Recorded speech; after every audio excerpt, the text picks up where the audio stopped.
Atheris hispida, found in the rainforests of Central Africa. This small but highly venomous viper is noted for its huge eyes and keeled, bristle-like scales, which give it an almost feathered appearance, hence one of its common names, feathered tree viper. Atheris vipers grow up to 75 centimeters long, with males being longer than females. Like all vipers, Atheris has long, retractable fangs in the front of its upper jaw. There is no known antidote to its venom, which causes blood clotting difficulties, pain and swelling, and often death. Fortunately, these vipers usually live far away from human settlements, and therefore Atheris bites are exceedingly rare. Long-nosed vine snake.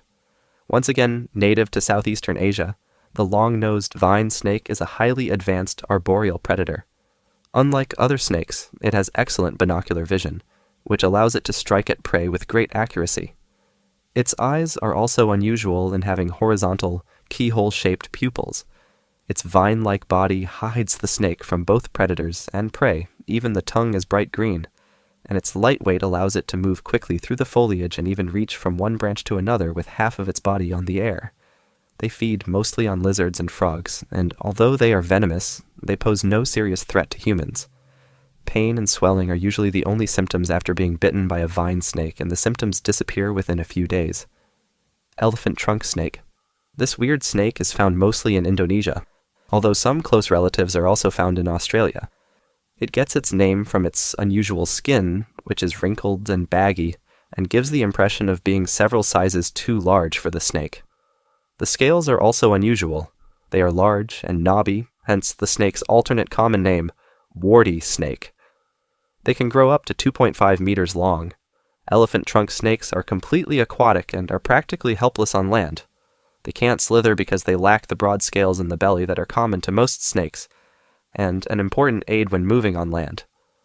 Elephant trunk snakes feed on fish, including catfish and eels. They lack venom, so they use constriction to kill prey. Their big knobby scales are an adaptation to hold slippery fish and constrict them underwater. Tentacled snake. Another aquatic snake from southeastern Asia. This is a quite unique species, the last surviving member of its genus. Its most notable feature are the strange fleshy tentacles on its snout.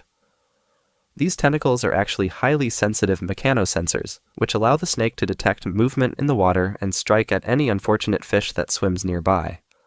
Another interesting trait is the tentacled snake's incredible attack speed. It takes only 15 milliseconds for the snake to capture its prey. But fish have incredible reflexes, and a fast strike is not enough sometimes, so the tentacled snake uses a clever trick to make fish swim towards danger. When the fish approaches, the snake slightly ripples its body towards it. The fish immediately darts in the opposite direction. But this is what the tentacled snake expected, so it angles its head so that the fish swims directly into its waiting jaws. Of all snakes, this is the only one known to anticipate the reaction of its prey and act accordingly.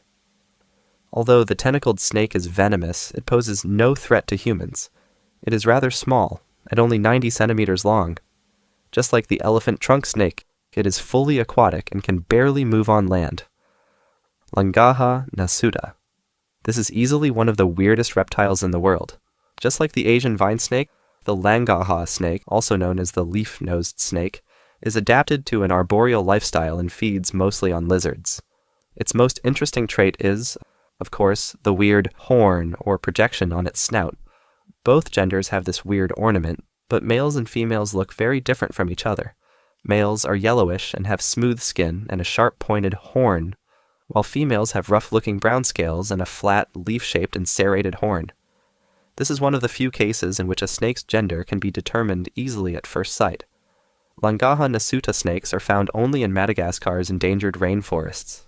It is venomous, and its bite can be extremely painful to humans, but not life-threatening.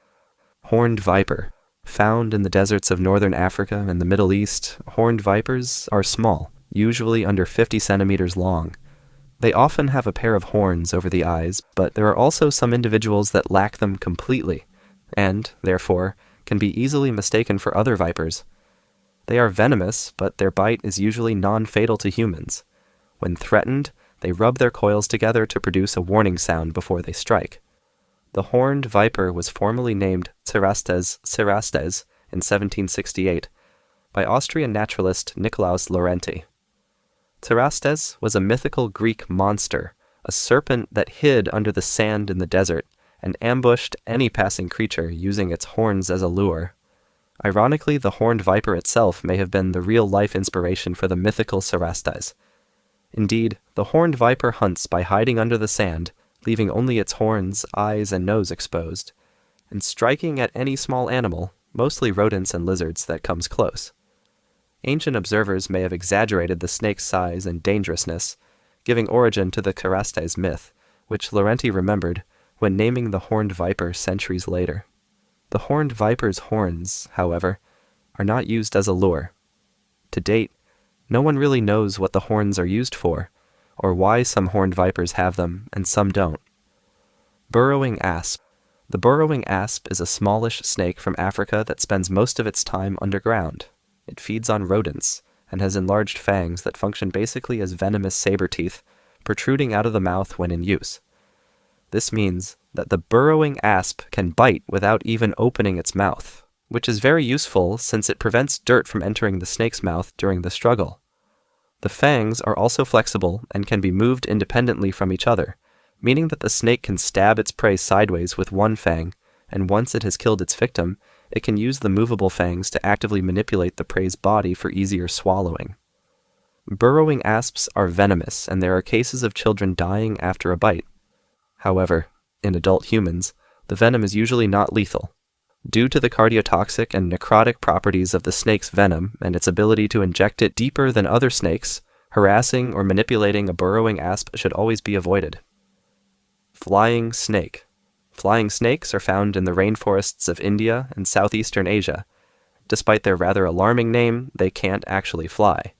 When a flying snake wants to go from one tree to another, it launches itself into the air while flaring out its ribs and sucking in its stomach, thus flattening and widening its body and turning into a pseudo-concave wing.